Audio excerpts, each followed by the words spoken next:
आत्तापर्यंत जे काय मी करत होतो ते कशा पद्धतीने केलं आणि कशा पद्धतीने करायला पाहिजे ह्याच्याकरता जो सिस्टमॅटिक थॉट प्रोसेस आहे, पॉईंट टू पॉईंट त्याचं अंडरस्टँडिंग कसं करायचं,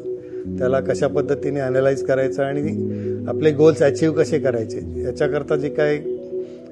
प्रोसेस मला शिकवली आणि ते करत असताना माझ्याबरोबर जे काय कलिग्स होते त्यांची जी काय प्रॅक्टिकल सिच्युएशन्स होत्या की त्यांनी स्वतः जे काय सांगितलं त्यांच्या बिझनेस लाईनमधलं, त्यांच्या एक्सपिरियन्समधलं ते कोरिलेट करून मी कुठं चुकतोय, माझे कुठे प्रॉब्लेम्स येतात, मी कशा पद्धतीने विचार करायला पाहिजे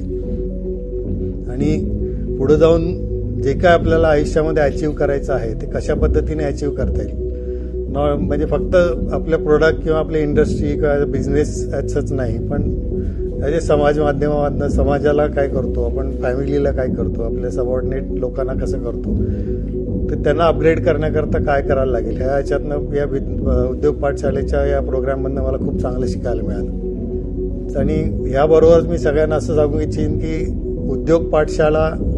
हे जे काही प्लॅटफॉर्म आहे या प्लॅटफॉर्ममध्ये कोणीही बिझनेस म्हणजे ज्यांचे एक्सपिरियन्स आहेत त्यांनी सुद्धा आणि पण ज्यांना आता मला मी उद्योगधंदा चालू करायचा आहे त्या लोकांनी सुद्धा करावा, जेणेकरून पहिल्या दिवसापासून ते त्यांच्या आयुष्यामध्ये म्हणा किंवा त्यांच्या ऑर्गनायझेशनमध्ये म्हणा किंवा त्यांच्या लोकांना कशा पद्धतीने हँडल करून त्यांचे डोक्यातल्या आयडियाज, त्यांच्या डोक्यातल्या अचिव्हमेंट्स त्यांना करून दाखवायची जी काय अर्ज आहे ती कशी अचीव करता येईल ह्याला नक्कीच गाईडलाईन मिळेल आणि ते करावं असं मी त्यांना हे करेन.